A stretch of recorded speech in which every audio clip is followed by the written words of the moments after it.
नमस्कार दोस्तों, मेरा नाम है विमल सिंह बालाजी। स्टडी अड्डा में आप सभी का स्वागत है। डीएलएड थर्ड सेमेस्टर 13 अगस्त 2024 के पेपर चल रहे हैं। इससे पहले सेकंड वाला पेपर यानी कल जो हुआ था समावेशी शिक्षा वाला, वो पेपर देखा था। सॉल्यूशन साइड में बटन वीडियो मिल जाएगा।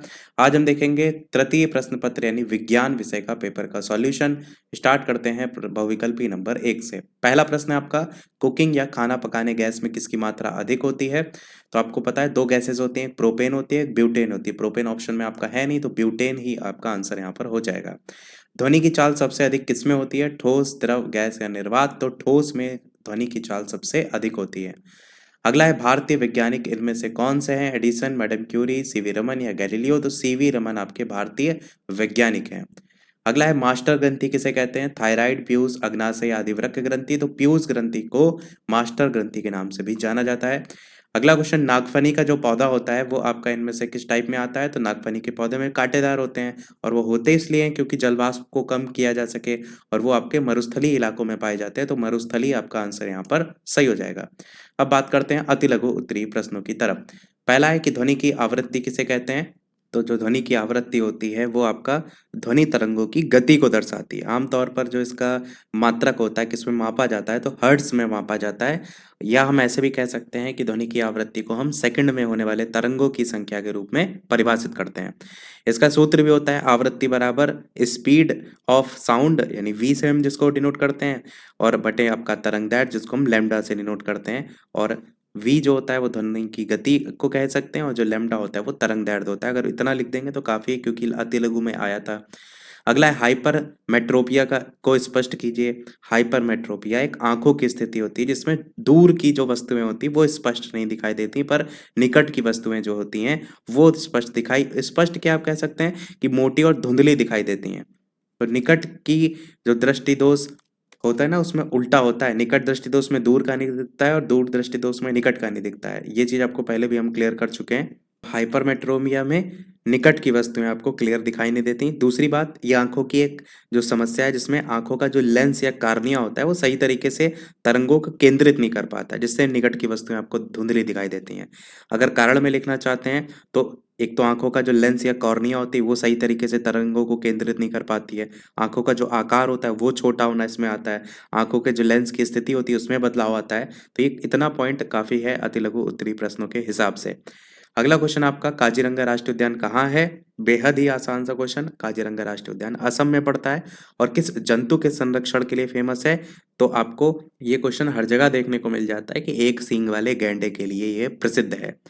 अगर थोड़ा सा ज्यादा डिटेल में देखना चाहते हैं तो 1973 में काजीरंगा राष्ट्रीय उद्यान की स्थापना जो है वो हुई थी, और 1985 में इसको यूनेस्को द्वारा विश्व धरोहर स्थल में भी शामिल कर दिया गया था।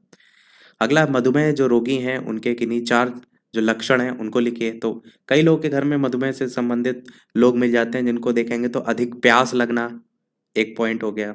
अधिक मूत्र उत्पादन होता है, रक्त जो शर्करा होती है जब लेवल बढ़ जाता है तो मूत्र का उत्पादन बढ़ जाता है, जिससे बार बार मूत्राशय को खाली करना पड़ता है। तो वो भी इसमें लक्षणों में आता है। तीसरा पॉइंट लिख सकते हैं, थकान और कमजोरी लगती है आपका। चौथा पॉइंट लिख सकते हैं, वजन कम होना दिखता है इसमें। तो ये 4 पॉइंट यहाँ पर आप लिख सकते थे। अगला क्वेश्चन आपका है, खनिज क्या है? अच्छा, वीडियो सभी लोग लाइक और शेयर जरूर करते रहिएगा ताकि दूसरे लोगों तक भी वीडियो आपके माध्यम से पहुंच पाए। तो खनिज क्या होता है? खनिज प्राकृतिक रूप से जो पाए जाने वाले तत्व एक यौगिक होते हैं, जो कि आप कहेंगे जो भूगर्भिक प्रक्रियाएं हैं उनके द्वारा बनते हैं। और खनिजों के एग्जाम्पल लिख सकते हैं, जैसे लोहा है, फेरस ऑक्साइड, कॉपर है, क्यूपराइट उसके अयस्कों के नाम के आधार पर, जिंक है, कैल्शियम है, सिलिकॉन, तांबा, सोना, चांदी, कुछ भी लिख सकते हैं। और खनिजों का यूज जो होता है वो कहाँ कहाँ होता है? जैसे ऊर्जा उत्पादन में, या औद्योगिक उत्पादन में होता है, वाहन के निर्माण में, चिकित्सा स्वास्थ्य में, तो कई क्षेत्र हैं। अगला आपका है कि एथेन तथा एसिटिलीन का सूत्र आपको बताना है।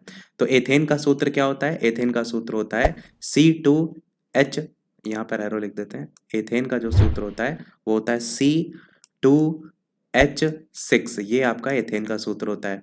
और एसिटिलीन का सूत्र क्या होता है? तो ये होता है C2H2। तो यहाँ पर केवल नाम ही पूछा गया था, ऐसा नहीं लिखा है कि उसके बारे में लिखे, केवल नाम ही लिखना था और आपको नंबर पूरे मिल जाते हैं। अब बढ़ते हैं लघु उत्तरीय प्रश्नों की तरफ। हम आपको दिखा नहीं रहे सारे स्क्रीनशॉट, जो हमने मैराथन पहले करा के रखी थी बैचेस के लिए, वही हमने आपसे कहा था देख लीजिएगा। क्योंकि बार और वही सारी चीज़ें रिपीट होती हैं, ऐसा कुछ नहीं है कि कोई अलग दुनिया से पेपर बनता है। एक आधे क्वेश्चन ऐसे हो सकते हैं जो आपके कोर्स के बाहर के हों, बाकी लगभग वही आता है। जैसे पहला क्वेश्चन लघु उत्तरीय प्रश्न का कि पार्श्व परिवर्तन क्या होता है, उसको एग्जाम्पल सहित बताना है। पार्श्व परिवर्तन जो होता है, इसमें एक पदार्थ के जो रासायनिक संरचना है उसमें परिवर्तन होता है, लेकिन जो उसके मूलभूत तत्व होते हैं उनमें कोई परिवर्तन नहीं होता है। अब एग्जाम्पल भी पूछा गया था, जैसे आप देखते हैं जो सूखे चावल होते हैं, अगर उसको आप पानी में भिगोते हैं तो वो मुलायम हो जाते हैं, लेकिन जो उसके मूलभूत तत्व होते हैं उनमें तो कोई परिवर्तन नहीं होता। तो ये एग्जाम्पल किसका है? पार्श्व परिवर्तन का। और एग्जाम्पल मैं आपको बताऊं, जैसे एक कप चाय में मिठास डालने के लिए आप चीनी का यूज करते हैं, तो ऐसा तो है नहीं कि जो मिठास के जो भी आप मूलभूत तत्व डाल रहे हैं उसमें, उसके बाद उसमें कोई परिवर्तन हो जा रहा है। तो ये आपका एग्जाम्पल लिख सकते हैं। ऐसे देखते हैं ना, फर्शों पे पत्थर वगैरह लगाए जाते हैं तो उसको काटा जाता है, तोड़ा जाता है, तो टुकड़े में बदलने के बाद भी उसके जो मूलभूत तत्व हैं उसमें कोई परिवर्तन नहीं होता है, वो भी आप पार्श्व परिवर्तन में लिख सकते हैं। अगला क्वेश्चन है, अगला क्वेश्चन आपका है कि उत्सर्जन किसे कहते हैं? मनुष्य के उत्सर्जी अंग कौन कौन से होते हैं? तो उत्सर्जन किसे कहते हैं? उत्सर्जन का अर्थ होता है शरीर से जो भी अनावश्यक पदार्थ होते हैं उनको निकालना। मनुष्य के शरीर में जो उत्सर्जन की प्रक्रिया होती है, जिससे जितने भी अनावश्यक पदार्थ हैं उनको निकाला जाता है, वो उसके उत्सर्जन में आएंगे। अब यहाँ पर बात करते हैं अंग कौन कौन से हैं। तो सबसे पहला अंग में आप मूत्राशय लिख सकते हैं, मूत्र को निकालने के लिए यूज में होता है। दूसरा अंग लिख सकते हैं फेफड़े, क्योंकि ये जो कार्बन डाइऑक्साइड होती है उसको निकालने के लिए यूज में लाता है। तीसरा अंग लिख सकते हैं त्वचा, क्योंकि ये पसीने के माध्यम से नमक और जो भी अनावश्यक पदार्थ हैं उसको निकालते हैं। चौथे पॉइंट में आप पाचन तंत्र लिख सकते हैं, अपशिष्ट पदार्थों को निकालने के लिए यूज में लाता है। और पांचवें पॉइंट में आप रक्त वाहिकाएं लिख सकते हैं, क्योंकि रक्त में जो मौजूद अनावश्यक पदार्थ हैं उसको निकालने के लिए काम आता है। तो ये 5 पॉइंट काफी होंगे। अगला क्वेश्चन आपसे पूछा गया है, परावर्तन किसे कहते हैं? प्रकाश के परावर्तन के नियम लिखिए। तो परावर्तन किसे कहते हैं? परावर्तन का मतलब होता है जब एक प्रकाश या प्रकाश एक सतह से कोई टकराए, मान लीजिए सतह है, उससे टकराए तो वापस आती है, जिससे उसकी दिशा में परिवर्तन होता है, यही आपका परावर्तन होता है। अब परावर्तन के प्रकाश के जो नियम है ये हर साल आपके पेपर में आते हैं। जो प्रकाश के परावर्तन के नियम है, तो दो मेन नियम इसमें देखने को मिलते हैं प्रकाश के परावर्तन को लेकर के। एक आपका ये है कि आपतित किरण, परावर्तित किरण तथा आपतन बिंदु, ये और अभिलंब, ये सभी एक ही तल में होते हैं, जो परावर्तक सतह के तल के लंबवत होते हैं। और दूसरा जो नियम होता है इसका वो होता है कि आपतन कोण का मान परावर्तन कोण के बराबर होता है। अगला क्वेश्चन आपका है, ऐच्छिक और अनैच्छिक क्रियाओं को उदाहरण सहित समझाइए। ऐच्छिक क्रियाएं क्या हो? वो क्रियाएं जो हमारी स्वेच्छा से होती है, जिनमें हमारी इच्छा और सोच शामिल होती है, जिन क्रियाओं को हमारे मस्तिष्क के द्वारा नियंत्रित किया जा सकता है, वो सब क्रियाएं किसमें आती हैं? ऐच्छिक में आती हैं। जैसे चलना, दौड़ना, बोलना, लिखना या खेलना, ये सब क्या है? ऐच्छिक क्रियाएं। अनैच्छिक क्रियाएं वे क्रियाएं जो हमारी स्वेच्छा से ना हो, जिनमें हमारी इच्छा और सोच शामिल ना हो, इन क्रियाओं को हमारे शरीर के जो अंग हैं उनके द्वारा नियंत्रित ना किया जा सके। एग्जाम्पल जैसे सांस लेना, दिल का धड़कना, या पाचन है, या फिर मूत्र निकलना, या फिर पसीना आना, ये सारी चीजें क्या हैं? जो अनैच्छिक क्रियाओं में आती हैं। पलकों का झपकना। अगला है सुगर चारकोल क्या होता है? तो सुगर चारकोल एक प्रकार का चारकोल जो कि कार्बन का सबसे शुद्ध रूप के रूप में जाना जाता है। साथ ही इसे सांद्र सल्फ्यूरिक एसिड, जैसे H2SO4 आप कहेंगे, उसकी उपस्थिति में चीनी के निर्जलीकरण के द्वारा तैयार किया जाता है। यूज इसका देखेंगे तो एक निर्जलीकरण एजेंट के रूप में भी होता है। यूज आप लिख सकते हैं क्योंकि लघु में क्वेश्चन आया है। जैसे कृत्रिम हीरे को लेकर के, बनाने को लेकर के, वहां पर इसका यूज किया जाता है। धातु निष्कर्षण में अपचायक एजेंट के रूप में यूज किया जाता है। रंग हटाने वाले एजेंट के रूप में यूज किया जाता है। तो ये ऐसे कुछ पॉइंट आप इसमें लिख सकते हैं। लास्ट क्वेश्चन इस वीडियो का कि हाइड्रोकार्बन क्या होता है और इनके प्रकारों को समझाइए। तो हाइड्रोकार्बन, अच्छा ये खाद्य संरक्षण भी तो क्वेश्चन है। खाद्य संरक्षण से आप क्या समझते हैं? तो खाद्य संरक्षण नाम ही से स्पष्ट है कि खाद्य पदार्थों को खराब होने से बचाने के लिए जो भी उनकी गुणवत्ता है उसको बनाए रखा जाए, ऐसे प्रयास किए जाते हैं। तो वो आपका खाद्य संरक्षण में आता है। अब यहाँ पर कुछ तरीके लिख सकते हैं, जैसे शीतलीकरण करके, मतलब ठंडा करके होता है ना, उसी को हम फ्रीजिंग भी कह सकते हैं। इसी में आपका कैनिंग आता है। वैक्यूम पैकेजिंग होती है, मतलब हवा के संपर्क में न चीजें हैं, इसलिए हवा भर कर, देखा होगा चिप्स वगैरह पैक किए जाते हैं। इसी प्रकार एंटी माइक्रोबियल जो एजेंट है उनका यूज किया जाता है खाद्य पदार्थों को लंबे समय तक के संरक्षण को लेकर के। तो वो सारे पॉइंट आप लिख सकते हैं।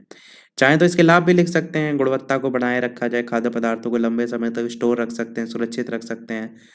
लास्ट क्वेश्चन इस वीडियो का, हाइड्रोकार्बन क्या है? तो हाइड्रोकार्बन वे रासायनिक यौगिक हैं जो कि कार्बन और हाइड्रोजन के अणु से बनते हैं। इसमें यौगिक पेट्रोलियम, नेचुरल गैस, कोयले में पाए जाते हैं और इसके जो टाइप होते हैं वो तीन आपको देखने को मिलते हैं। एक होता है एथेनिक हाइड्रोकार्बन जिसको कहते हैं एल्केन, और दूसरा होता है आइथेनिक हाइड्रोकार्बन जिसको कहते हैं एल्केन। ये पहले वाला एल्केन है, फिर एल्कीन है, और तीसरा जो होता है वो एल्काइन, ऐसे करके ये चलते हैं। तीसरा जो होता है वो होता है एरोमेटिक करके। हालांकि इसमें तो प्रकार को लिखा भी गया है कि एग्जाम्पल सहित बताइए। तो एग्जाम्पल सहित का मतलब है जैसे एल्केन का अगर आपको एग्जाम्पल बताएंगे तो वहां पर आप जो कार्बन की वैल्यू है, अगर मान लीजिए CH4 है आपका मेथेन, तो ये इसका एक एल्केन का एग्जाम्पल हो जाएगा, जहां पर आप देखेंगे कि कार्बन के साथ आपको एक कार्बन रखना होगा। यहीं अगर बात करते हैं एल्कीन को लेकर के, तो वहां पर दो कार्बन वाला कोई एग्जाम्पल बताएंगे, यानी एथेन। अगर यहाँ यहाँ पर मिथेन लिखा है, या आप एक काम ऐसे भी कर सकते हैं कि आप एल्केन एल्कीन एल्काइन ना बांटना चाहें तो डायरेक्ट संतृप्त हाइड्रोकार्बन और असंतृप्त हाइड्रोकार्बन भी लिख सकते हैं, क्योंकि जो एल्केन एल्कीन आते हैं ना वो आते तो इसी के अंतर्गत ही हैं। अगर आप इसे बांटना चाहें तो एक संतृप्त हाइड्रोकार्बन लिख दीजिए और एक आपका असंतृप्त हाइड्रोकार्बन लिख दीजिए, क्योंकि जो संतृप्त हाइड्रोकार्बन होते हैं इसके अंतर्गत ही आपका एल्केन आता है और असंतृप्त के अंतर्गत आपका एल्कीन आता है और एल्काइन आता है। वहां पर भी इस तरीके से लिख सकते हैं, फिर बाद में एग्जाम्पल लिख सकते हैं एक एक करके। और अगर बारे में लिखना चाहते हैं तो संतृप्त में लिख सकते हैं कि जो हाइड्रोकार्बन होते हैं इनमें कार्बन कार्बन के बीच एकल बंध होता है। एग्जाम्पल के लिए मेथेन हो गया, एथेन हो गया, प्रोपेन हो गया, जितने एकल सिंगल बॉन्ड वाले होते हैं ना वो आपके सब इसमें आ जाएंगे। फिर यहाँ पर जो असंतृप्त लिखेंगे इसमें आपका एक एल्कीन लिखेंगे, मैंने बताया। तो एल्कीन में क्या कहेंगे, कार्बन कार्बन के बीच द्विबंध होता है। यहाँ पर ईन वाले आते हैं, एल्केन के बाद एल्कीन वाले आते हैं। एल्कीन वाले कौन, जैसे प्रोपीन, एथीन, ये सब इसमें आएंगे। और इसी प्रकार जो एल्काइन होता है तीसरा वाला, इसमें कार्बन कार्बन के बीच ट्रिपल बॉन्ड होता है। ट्रिपल बॉन्ड में एसिटिलीन, प्रोपाइन, ये सब आपके इसमें एग्जाम्पल में आएंगे। तो ये पूरा हाइड्रोकार्बन आपके कोर्स में था, पहले सब चीज़ें करा चुके हैं। तो उम्मीद है आपका कैसा क्या पेपर रहा है कमेंट में बताइएगा, और जो बहुविकल्पी 5 कराए उनमें से कितने सही रहे वो भी अवश्य बताइएगा। तो अभी के वीडियो में इतना ही। अगले पेपर में मैथ का पेपर का सॉल्यूशन देखेंगे। वीडियो लाइक शेयर सब्सक्राइब अवश्य कीजिएगा। मिलते हैं अगले अपडेट में, तब तक के लिए नमस्कार, जय हिंद।